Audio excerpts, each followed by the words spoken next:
Fala galera que me acompanha aqui no canal do YouTube. E aí pessoal, como é que vocês estão? Tudo bem, gente? Tudo certo? Bom, mais uma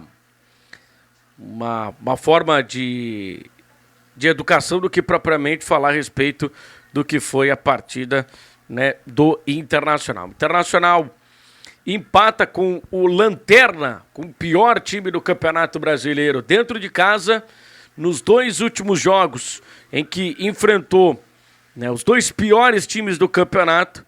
O Inter sai apenas com apenas um ponto da tabela de classificação. Vamos falar a respeito disso, claro, depois da vinheta.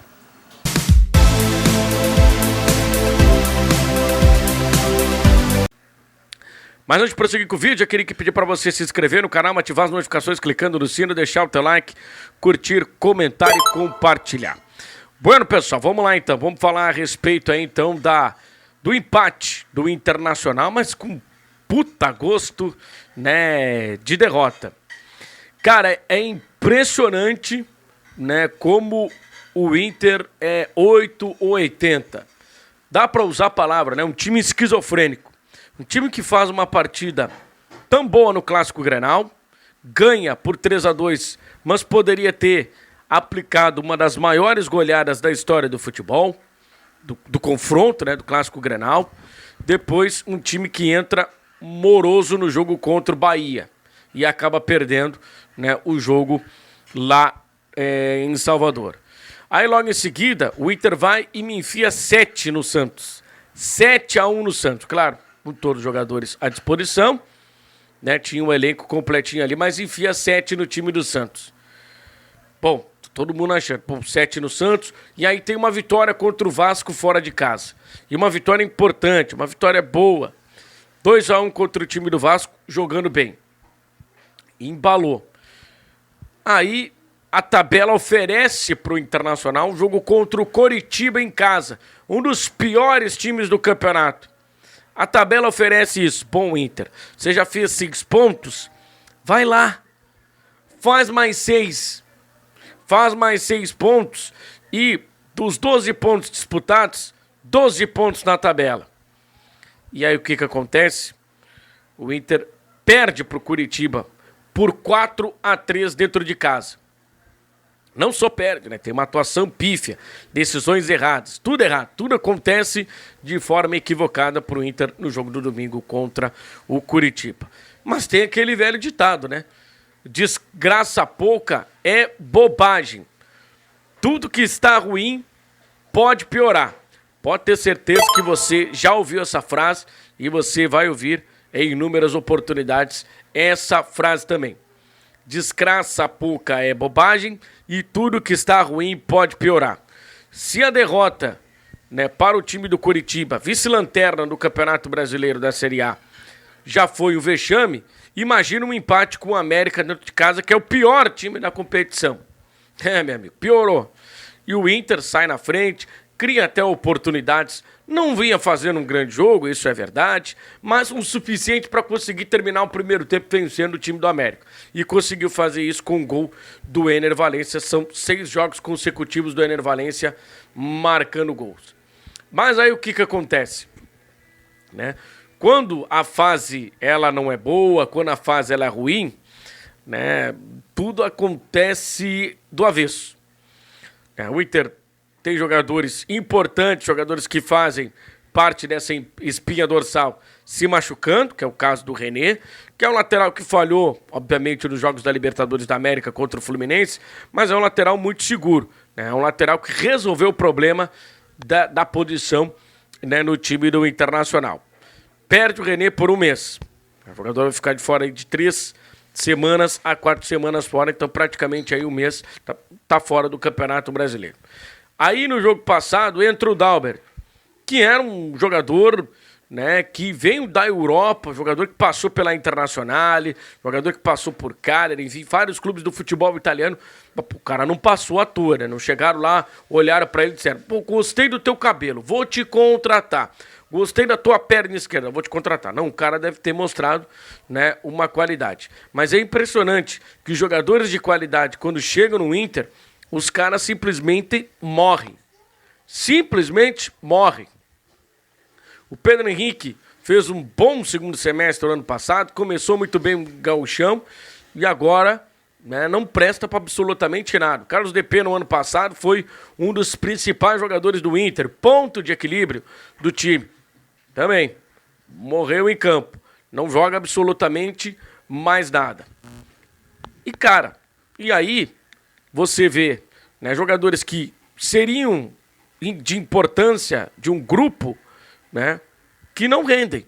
O Nico Hernandes jogando pouquíssimo e sem contar com as lesões de jogadores que poderiam agregar no time do Internacional.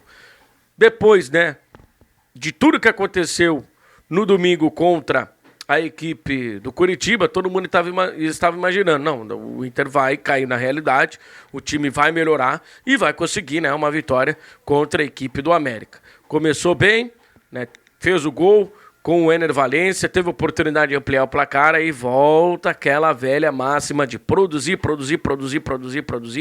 e não executar, e não finalizar, e não transformar toda essa produção em gols. E aí, meu amigo, o que acontece? Você não mata o jogo, você deixa o jogo vivo, acontece o que aconteceu contra o Fluminense. 2 escapadas, 2 gols, o Inter fora da decisão da Copa Libertadores da América. Pro torcedor, tá doendo ainda nessa eliminação para a equipe do Fluminense, da forma como foi. O Inter performou nos 2 jogos, jogou bem nas 2 partidas, mas não conseguiu a classificação. É difícil, é complicado, eu sei, né, que o torcedor do Internacional ainda está com essa ferida aberta e dificilmente essa ferida vai fechar.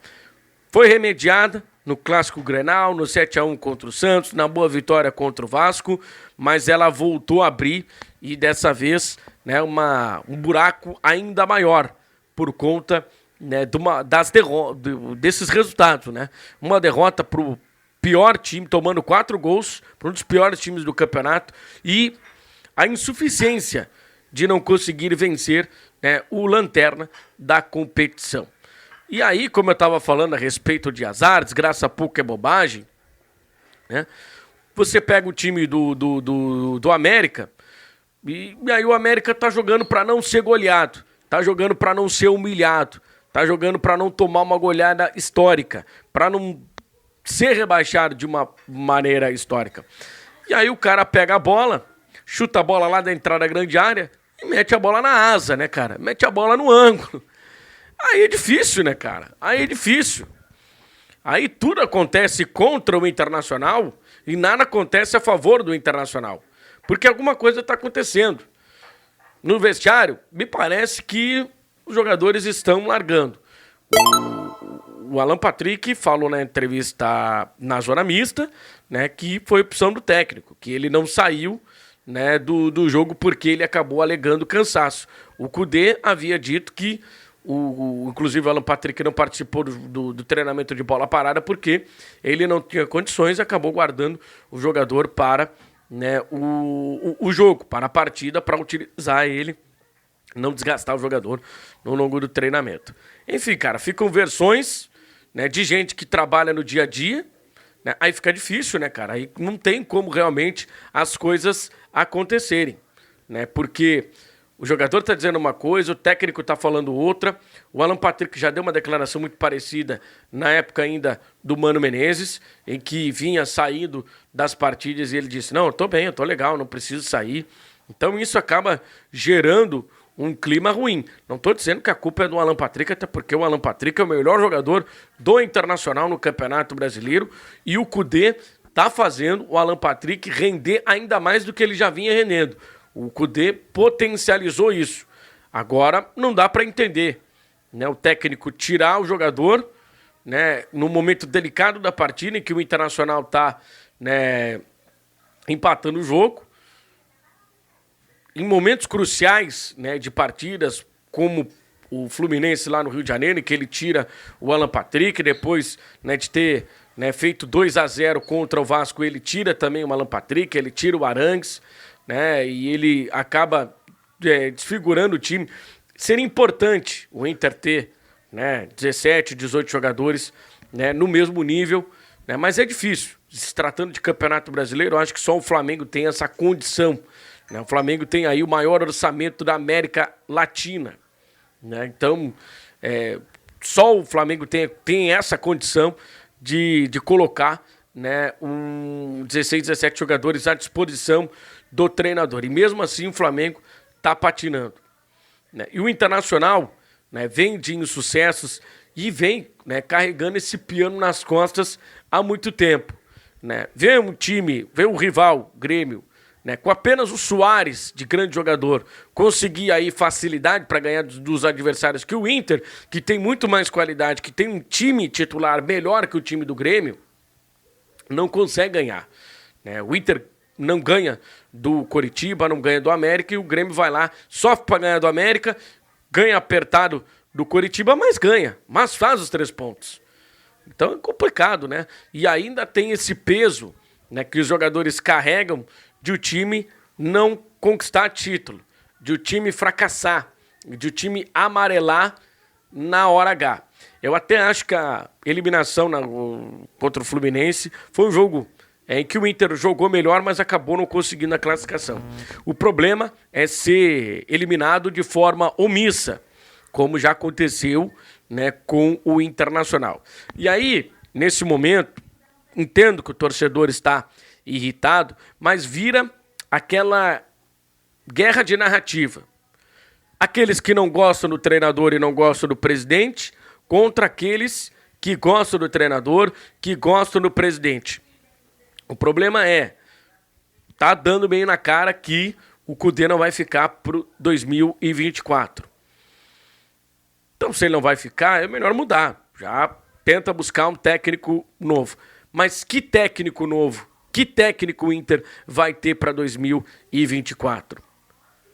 Esse é o grande problema. E outra, pro estrangeiro, principalmente pro Eduardo Cudê, trabalhar, né, aqui no Rio Grande do Sul é muito complicado. É pressão o tempo inteiro. Ele não tem paz para trabalhar. Por conta dos haters, da própria torcida do Inter, que não abraça, né, o clube.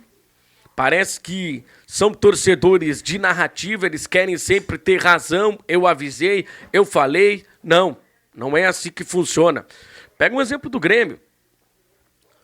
O Grêmio é tudo orquestrado, né? Quando eles reclamam, todo mundo reclama. Quando eles exaltam, todo mundo exalta, não fica dividindo. Parece que a torcida do Inter, e até por ser um pouco mais crítica que a torcida do Grêmio, mas eles estão torcendo para internacionais diferentes. Não sei se está para usar esse termo, mas me parece isso. Então, depois desses dois resultados, contra lanterna e vice-lanterna, em sequência, muito a cara do Inter, né, ter esses 2 resultados. E agora o Inter tem o Cruzeiro. Não duvide se o Internacional foi lá em Belo Horizonte ganhar do Cruzeiro, depois foi lá conseguir bons resultados na sequência aí do Campeonato Brasileiro, contra esses times que estão, né, na parte de cima da tabela, estão lá, né, no topo da tabela.